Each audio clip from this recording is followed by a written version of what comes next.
And thanks for joining us tonight at 11. I'm Lindsay Allen. And I'm David Scott. Today, a grand jury indicted the suspected Kroger shooter on several serious charges. WDRB's Hayden Rostevsky spoke with the armed man who came face to face with him on his way into the grocery store. Hayden.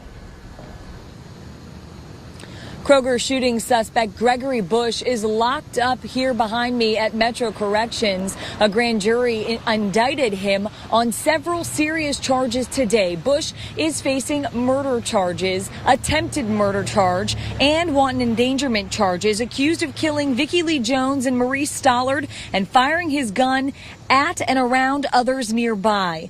Dominic Rozier and his wife never thought they would be caught in the crossfire heading into their neighborhood grocery store to get supplies for their son's first birthday. But 1 week ago, they were. The two came face to face with Bush at the Jeffersontown store last Wednesday. The couple, who recently moved to Louisville from Michigan, say they heard the shots, then saw Bush coming toward them with his gun raised. Rozier says he did what he had to do to survive. I protected me and my wife. At the end of the day, it messes with me just a little bit because it's like, oh wow, no, didn't think that could happen in the Southern hospitality where I was welcome to. No church is immune from violence. That's according to a church safety expert we talked to tonight. Tonight, a week after police say a Jeffersontown church escaped an attack, that expert offered plenty of tips in an interview with WDRB's Chad Mills. Chad. He told me churches should never stop thinking about safety and security. And the pastor of this church beside me, First Baptist Jeffersontown, definitely has security on his mind after what happened here just 1 week ago. It would take a lot to stop worship at the First Baptist Church Jeffersontown. Years ago, the Ku Klux Klan burned it down. And the pastor believes it survived an attempted attack just a week ago when police say 51-year-old Gregory Bush unsuccessfully tried to get in before he drove away from the predominantly African-American church and killed 2 African Americans. Good evening and thanks for joining us tonight, everyone. I'm David Scott. And I'm Adrienne Flores. U of L makes history in a way it never hoped it would. It's now become the first school in NCAA history to have to hand over its national title. But U of L says the NCAA denying its appeal of that, along with a list of other punishments, is simply wrong.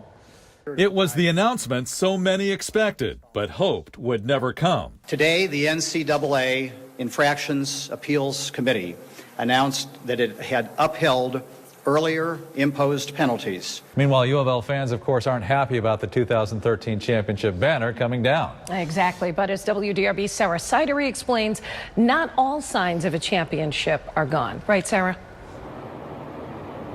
Here at the Yum Center, U of L will have to remove all signs of the 2013 national championship. Meanwhile, tornado sirens sounded in Harrison County earlier today as this storm hit the community of New Middletown, leaving lots of destruction behind. WDRB's Sarah Sidery gives us a closer look at the damage that tornado left behind.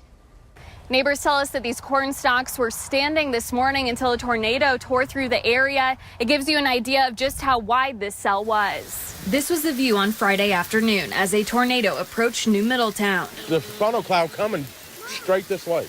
And this is what the tornado left behind. Snapped trees, a flattened cornfield. And meantime, just down the road, the tornado in New Middletown carved a path of destruction right between 2 houses. We spoke with a homeowner who was pulling into her garage when the twister hit. It was just like, I can't really tell you exactly because I was praying louder than the noise.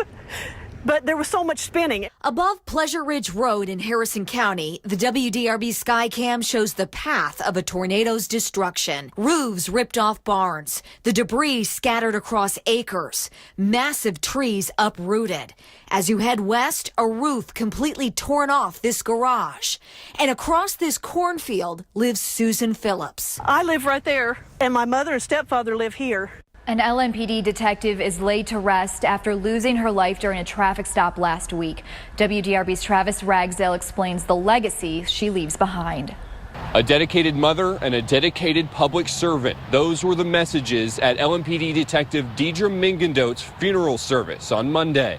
Mingendote's funeral was attended by thousands of police officers from near and far. Along with her family and friends, they honored her life. Mingadote was killed a week ago when she was conducting a traffic stop on I-64 East in downtown Louisville. Police say Roger Burdett, who was driving a semi-truck for MSD, crashed into her police cruiser and caused it to burst into flames. Mingadote was a 7.5-year veteran of LMPD and a native Louisvillian. She leaves behind a 9-year-old son. She wrote, "I fell in love with the LMPD. This is my hometown. These are my neighbors, my friends, and my family." We have to follow her example as we work today, tomorrow, next year, and forever to do all we can for her grieving family, especially her young son, Preston. She wrote, "My son, Preston Todd, is my entire world. I may have given birth to him, but he definitely gave me life." Mingadote's final resting place will be at Hebron Cemetery in Bullitt County. At Southeast Christian Church, Travis Ragsdale, WDRB News. As officers from around the country said goodbye to LMPD Detective Deidre Mingadote, one of Kentucky's largest law enforcement agencies is stepping in to help. WDRB's Joel Skipper was there as they let their brothers and sisters in blue mourn today. Joel. Fallon, as the hundreds of officers gathered today for the detective's funeral tonight, many of them are lending a helping hand to honor her. In front of LMPD's 2nd Division, a patrol car remains covered in flowers and notes, representing the memory of fallen LMPD detective Deidre Mingadote. Out back, KSP troopers loaded into their cars Monday night to patrol the streets the detective loved so much. She touched so many lives the way she always did. KSP Trooper Stephen Dykes, one of 13 state troopers who came to the Park Duval neighborhood to work a shift Sunday and Monday night, so usual 2nd Division officers could attend Mingadote's funeral and mourn. And so really it's just a chance to let them, out of respect for her, to enjoy time with their families, get some needed rest, get some needed, just some downtime. It's more than working to represent a fallen officer for Trooper Dykes. He and his wife, who is also an LMPD officer, were friends with Mingadote for 12 years. His wife and the detective even working together at Lowe's. And I think Deidre was a big part of my wife's inspiration to become a Louisville Metro police officer. The KSP troopers paired up Monday night since it's an area they're not familiar with, and with it being New Year's Eve. Since we don't really know the area, this is kind of new to us. Of course, we normally patrol in rural areas.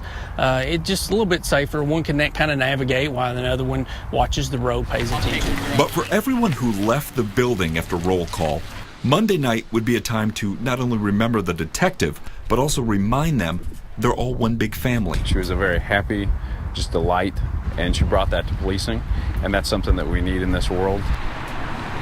More than 20 LMPD officers from other divisions also joined KSP troopers to cover the 2nd Division. Some of them haven't been on street patrol for years, but wanted to give back to honor the detective. Joel Skipper, WDRB News. Joel, thank you. And Governor Matt Bevin orders flags to be at half-staff tomorrow from sunrise to sunset in honor of Detective Mingadote. Bevin said in a statement, quote, "There is truly no greater sacrifice than that of a person willing to lay down their life for others. Detective Mingadote embodied the very best characteristics of our society, and we ask the Commonwealth to join us in honoring her life and line of duty death by lowering all flags to half-staff on New Year's Day 2019. The Sherman-Minton Bridge will get a $90 million fix, but it's unclear whether the bridge will shut down during construction. As WDRB's Sarah Sidery explains, drivers get to share their concerns before that decision is made. Sarah. Yeah, Lindsay, most drivers we heard from tonight are pushing for partial lane closures instead of shutting the bridge down completely. The bridge connects Louisville to New Albany on I-64. Good evening and thanks for joining us tonight, everyone. I'm David Scott. And I'm Fallon Glick. It's a big night across Kentuckiana and the country as numbers continue to roll in. You can see those scrolling across the bottom of your screen right now. And we have crews in Indianapolis and Louisville covering all of the big races tonight. Lindsay Allen and Chris Suter in our Election Central, keeping an eye on everything, guys. Well, David, Fallon, as you know, it's been a busy night across Kentuckiana. And one of the biggest races we've been keeping our eye on all night is the U.S. Senate race happening in Indiana. That race, of course, pitted incumbent Joe Donnelly against Republican Mike Braun, and it's Braun that takes down the Democratic incumbent. WDRB's Chad Mills kicks off our election night coverage. He's live at the Braun Watch Party in downtown Indianapolis. So, Chad, Describe the atmosphere there.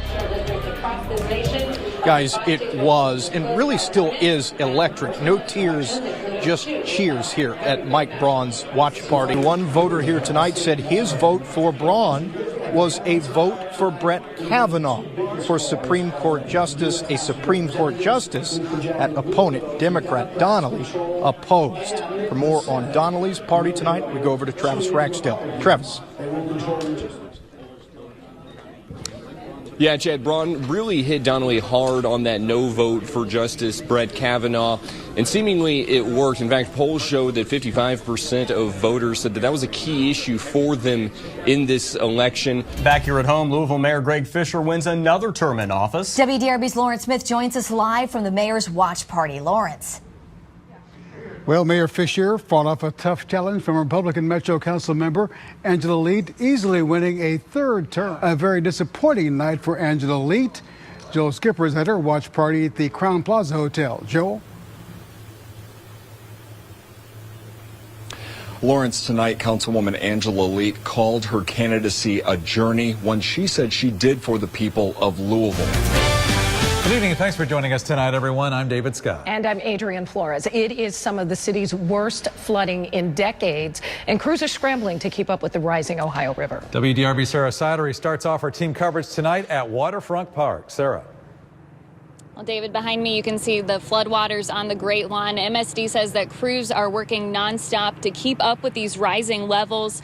Current projections show the Ohio River will crest early next week at over 34 feet on the upper gauge. Right now, WDRB's Kyle Mitchell joins me. And Kyle, you spoke with rescue crews about how they're keeping people safe in these conditions. Sarah, crews are very concerned about the rising water levels. They want people to listen to their warnings before it's too late.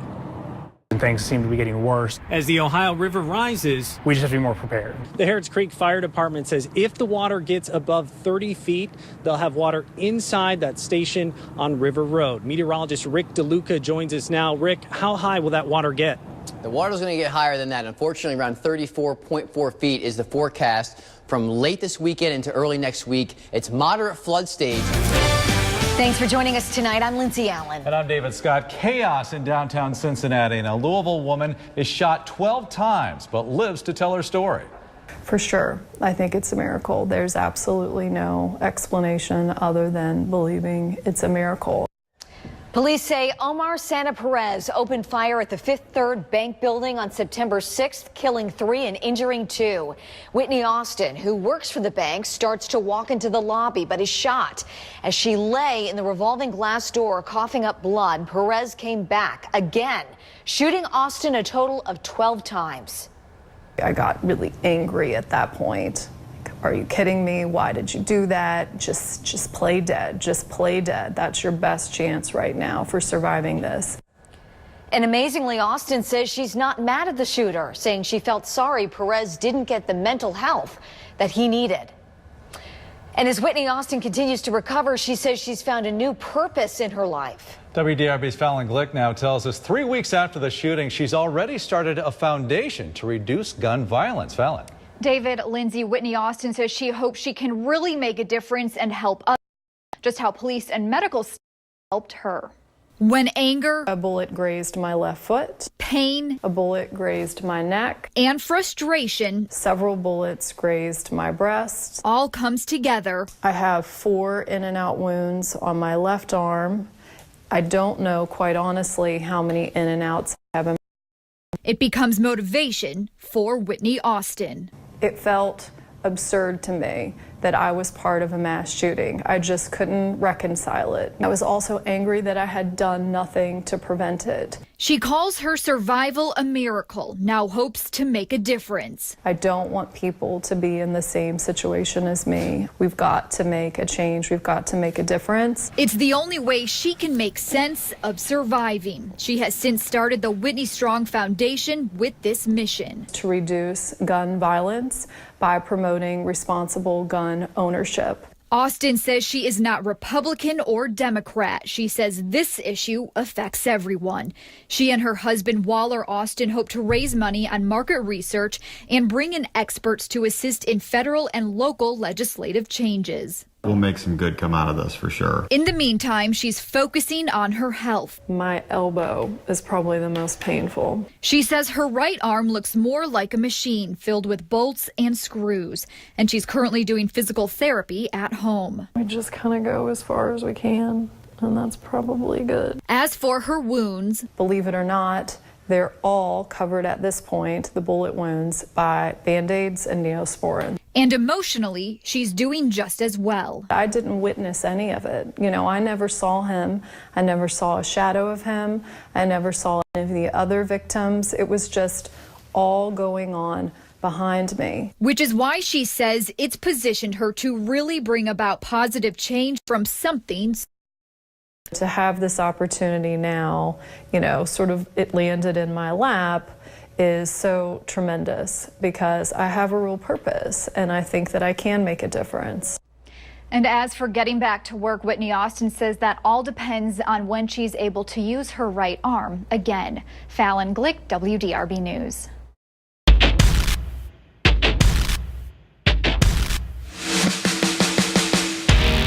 Hey, cancel your afternoon plans and find a spot on the couch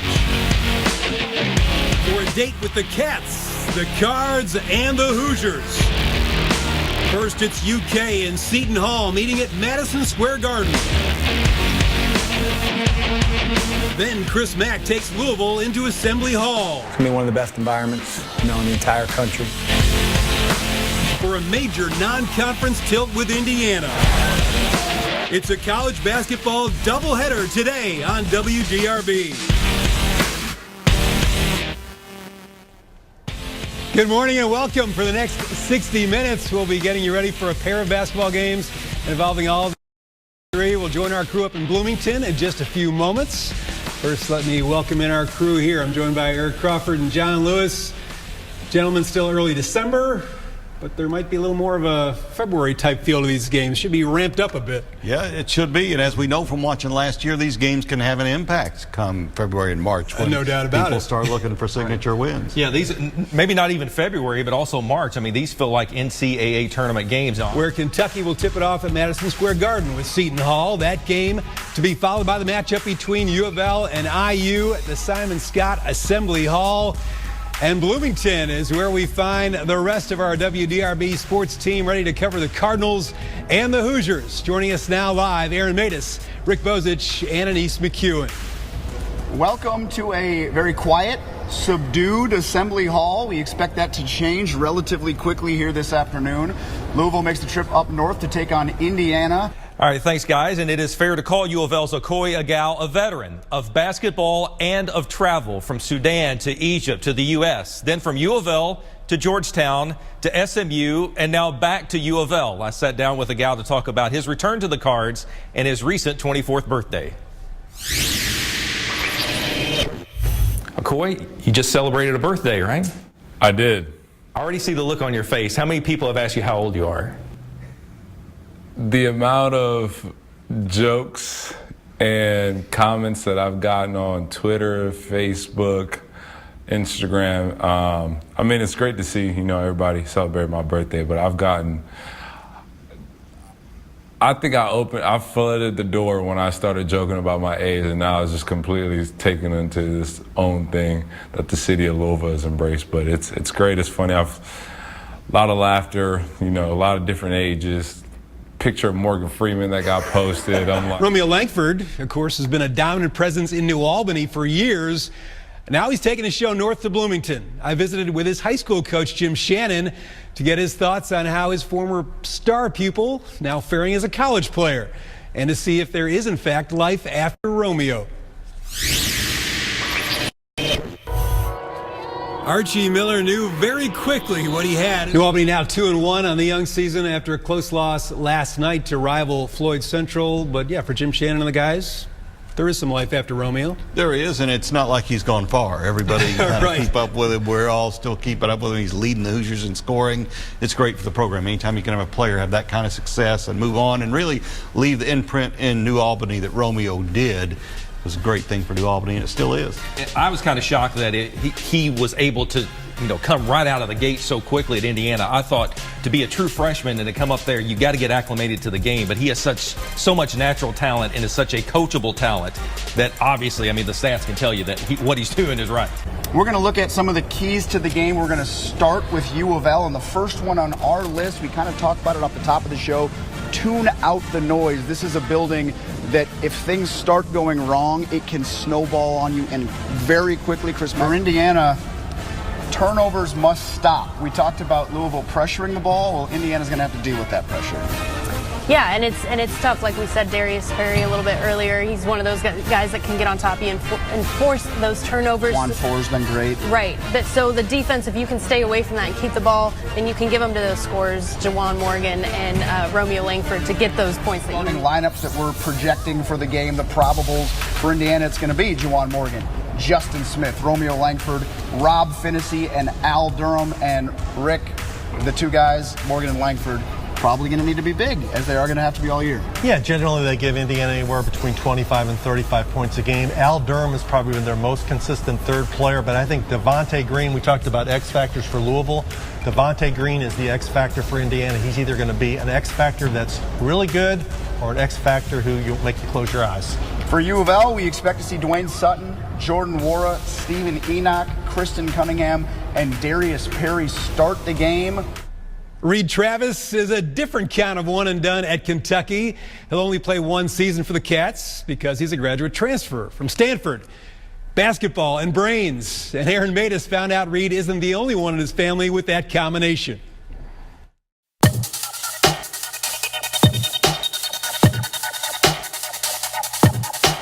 What's going on with the Travis family that you're ending up at Stanford? You got a brother at Harvard. Is it just good genes there? Smarts? Say good genes, and my parents work hard. They give a lot of motivation without really saying anything. Eric, he was a huge get in the summer for Kentucky, kind of shot them up the preseason rankings, and I think he's given them certainly most of what John Calipari was hoping for at this point. Absolutely. Where would they be without him? He's their most efficient offensive player right now, so that's one thing. And he's another great offensive rebounder, something John Calipari didn't need, but he certainly has used. P.J. Washington and E.J. Montgomery are the top two offensive rebounders on the team, but he's right there. That makes them the best offensive rebounding team in the nation. He's a huge weapon. And aside from the stats, he's been there before. As he alluded to in the interview, he's been there before, and he's helping these guys who haven't been in some of the situations that they're going through now. He can guide them through it, because I asked him in the preseason about kind of his role, and he said that was one of the things that he wanted to do. You got a lot of freshmen on UK. We've heard this before. You got a lot of freshmen on this UK team. He's the guy who can come in there and speak from experience and tell these guys how to get through certain situations, whether it's on the court or off the court. And taking a look inside Madison Square Garden, you see the Wildcats warming up. UK in Seton Hall. They're going to tip it off at the top of the hour right here on WDRB. Madison Square Garden, that is a venue where John Calipari has not lost since he's been coach of the Wildcats. 4-0 in MSG. To get to 5-0, he's once again going to need an inexperienced group to come together for a road win. Now, it's only December 8th, so Cal is still trying to get his young guys acclimated to the system.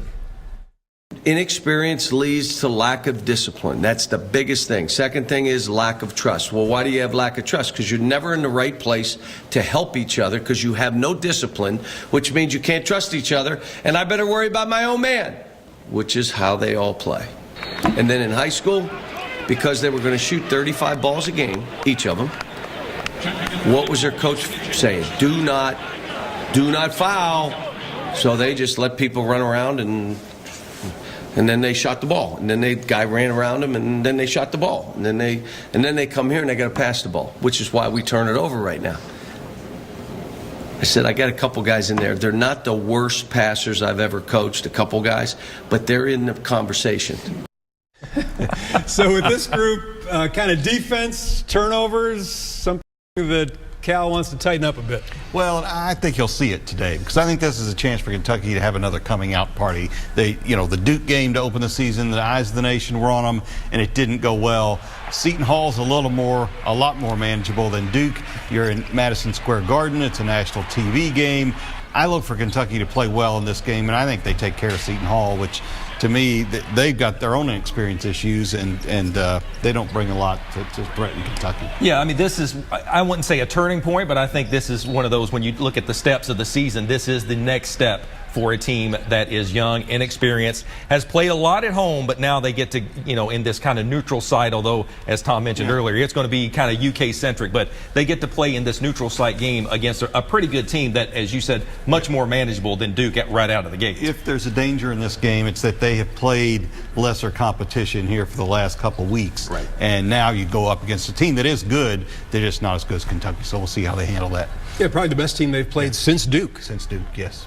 And as you mentioned, all the rest were at home since that time. Let's take you through the keys to the game for UK. First and foremost, they got to keep doing what they've been doing on the boards. They're plus 16 on the boards this season. Let's take you through the starting lineups that we expect to see for the Cats. It's Keldon Johnson, Emmanuel Quickly, Tyler Hero, three of their freshmen, senior Reed Travis, and sophomore P.J. Washington on the front line as well. For the Seton Hall Pirates, their expected starting lineup is Michael Enzi, Sandro Mamakelishvili, I think I nailed that, Quincy McKnight, Miles Powell, averaging 22 a game, and Miles Kale, a 6'6" guard, so some pretty decent size for Seton Hall. And again, a pretty good test for the Cats, coming off 7 straight home wins. They're going into Utah, North Carolina, and Louisville following this one, so we'll kind of see where they are. Yeah, it gets a lot tougher from here on out, all the way to the end. You talked about how this looks like a February kind of, I mean, this could be like a March thing coming up for UK as they roll out the season.